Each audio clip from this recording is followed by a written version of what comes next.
সবাই কাতার, যার যার কাতারটা একটু সিধা করেন,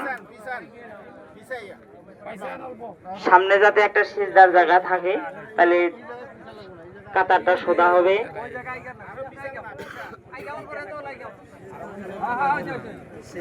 তো যাই হোক, আজকে আমাদের সম্মুখে আমাদের পঞ্চায়েত প্রেসিডেন্ট সাহেব ইন্তেকাল হয়েছে, আমরা দেখতেছি।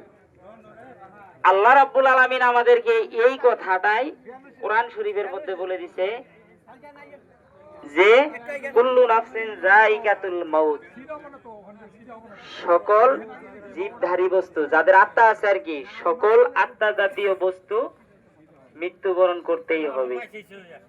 একদিন তাদের সবারই মৃত্যু হবে। আল্লাহ রাব্বুল আলামিন কোরআনের মধ্যে বলছে, ইয়া আইয়ুহাল্লাযীনা আমানুত্তাকুল্লাহ, হে ঈমানদার ব্যক্তিগণ, তোমরা আল্লাহকে দেখে ভয় করো। আল্লাহ নিজেই বলতেছে, হাক্কা তুকাতিহি, এমন ভাবে ভয় করো, ওয়ালা তামুতুন্না, আর ততক্ষণ পর্যন্ত মৃত্যুবরণ করো না, ইল্লা ওয়া আনতুম মুসলিমুন, ততক্ষণ পর্যন্ত তুমি কি হও নাই, পুরোপুরি মুসলমান হও নাই। তো আল্লাহ রাব্বুল আলামিন পবিত্র কোরআনের মধ্যে বললেন, এইদিকে বিশ্বনবী সাল্লাল্লাহু আলাইহি ওয়াসাল্লাম তিনি হাদিসের মধ্যে বললেন যে ওই মুসলমানটাকে, আল্লাহ নবী বললেন যে মান সালিমাল মুসলিমুনা মিন লিসানিহি ওয়া ইয়াদিহি, ওইটি প্রাকৃত মুসলমান যার হাতের দ্বারায় মুখের দ্বারায় অন্যের ক্ষতি হয় না, সেই হলো প্রাকৃত মুসলমান। আজকে আমরা এইখানে লাশ দেখতেছি, একটু আফসোস করতেছি, কিন্তু বাড়িতে যাওয়ার পরে আমাদের এগুলা কিচ্ছু মনে থাকবে না, কিচ্ছু মনে থাকে না। কিন্তু কেন থাকে না, এই জিনিসটা আমরা সবাই জানি যে আমাদেরকে একদিন মৃত্যুবরণ করতেই হবে, কিন্তু আমরা দুনিয়াবি নিয়ে ব্যস্ত আছি, আমরা দুনিয়াবি নিয়ে ব্যস্ত আছি। তো মৃত্যুর পরে সকলের, আমরা যেই মানুষই মৃত্যুবরণ করি না কেন, তার সমস্ত আমল বন্ধ হয়ে যায়। ইজা মাতাল ইনসান, যখন মানুষ মৃত্যুবরণ করে, ইজা মাতাল ইনসানু ইনকাতা আনহু আমালুহু, তার সমস্ত আমলের দরজা বন্ধ হয়ে যায়, ইল্লা মিন সালাসাতিন, কিন্তু তিন ধরনের আমল কখনো আল্লাহ রাব্বুল আলামিন বন্ধ করে না, তারা কবরে বসে থেকে সেই সওয়াবটা পাইতে থাকে। কবরে বসে, কবরে শুয়েই তারা কি পায়, এই সওয়াবটা তারা পায়।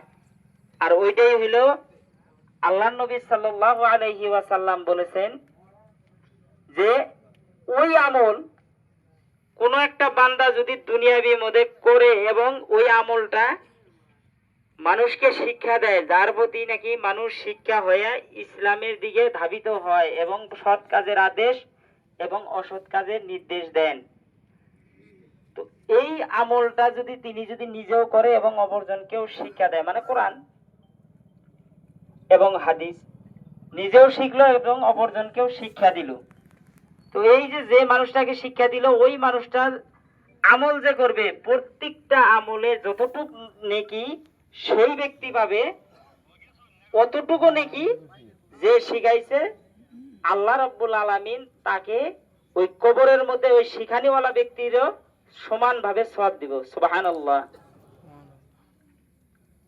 তারপরে আল্লাহ নবী সাল্লাল্লাহু আলাইহি ওয়াসাল্লাম বলছেন সাদকাতুল জারিয়া, সাদকাতুল জারিয়ার কথা বলছে।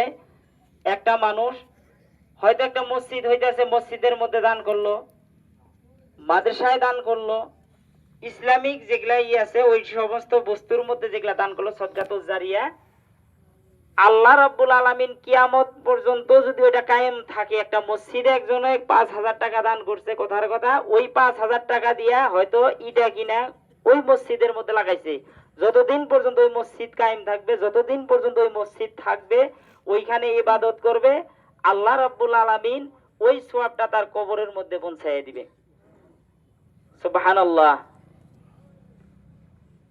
তারপরে বলছেন যে নেক সন্তান, কেউ যদি নেক সন্তান রাইখা যায়, দুনিয়ার উপরে যদি কোনো একটা মানুষ যদি সন্তান, নেক সন্তান রাইখা যায়, আর ওই সন্তানে বাবা মা বেঁচে থাক এবং মৃত্যুবরণই করুক, যদি বাবা মার জন্য দোয়া করে, রব্বির রাহমহুমা কামা রব্বায়ানি সগীরা, হে আল্লাহ তুমি আমার মা বাবাকে ওইভাবে রাখো যেইভাবে নাকি মা বাবা আমাকে ছোটবেলায় আমাকে লালন পালন করছে, তুমিও তেনাকে কবরের মধ্যে ওইভাবে রাখো। তো এগুলা দোয়াটা হলো আল্লাহ রাব্বুল আলামিন শিখিয়ে দিছে। কাকে শিখিয়ে দিছে? নবীকে শিখিয়ে দিছে। হে নবী আপনি এইভাবে দোয়া করেন বাবা মার জন্য। তা আমরা যদি দুনিয়ার ভিতরে যদি নেক সন্তান থিয়া যাইতে পারি, তো আমরা কবরে শুয়ে শুয়াই আমরা এই নেকিগুলা পাবো। কিন্তু আজকে দেখা যায় যে আমরা বাচ্চা মুক্তবের মধ্যে পাঠাই না। মুক্তবের মধ্যে আলিফ বাতা যা শিখুক, ইসলামিক দিক দিয়ে যা শিখবে, কিন্তু আমরা ওইটার মধ্যে পাঠাই না। আমরা সবাই একটু সতর্ক হই, কারণ দুনিয়াটা বেশি দিনের দুনিয়া না। আর দুনিয়াও মাজরাতুল আখিরাত, দুনিয়াটা বেশি থাকার জায়গা না। দেখেন আজকে আমরা যদি দুনিয়ার ভিতরে থাকি 60 বছর আমাদের জিন্দিগি, আর এই 60 বছরের মধ্যে আমাদের কি লাগে? ফুলওয়াল ঘর লাগে, ছাদওয়ালা ঘর লাগে, আমাদের ভালো একটা ঘর লাগে। কিন্তু কবর একাকির ঘর। এই কবরের ভিতরে আমরা কত বছর যে থাকবো সেইটা কিন্তু আমাদের জানা নাই। আমরা জানি না যে আমাদের কত বছর থাকা লাগবো। আমরা জন্ম হইয়া শুনতেছি আমাদের দাদাকে আমরা দেখছি, তারও তো বাপ ছিল, তারও বাপ ছিল, তারও বাপ ছিল, এইভাবে তারা কবরের মধ্যে শুয়ে রয়েছে।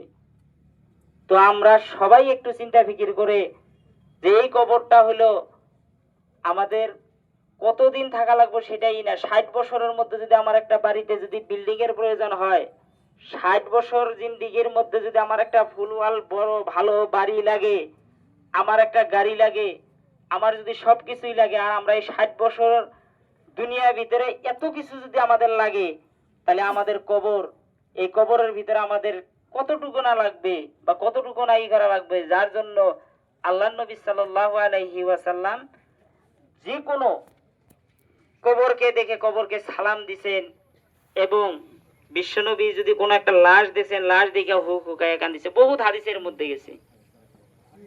তা আমরা সবাই আমরা মরণের কথা স্মরণ করে ইনশাআল্লাহ আমরা সবাই 5 ওয়াক্ত নামাজ এবং নবী করিম সাল্লাল্লাহু আলাইহি ওয়াসাল্লামের সুন্নতি তরিকা অনুযায়ী ইনশাআল্লাহ আমরা চলবো ইনশাআল্লাহ।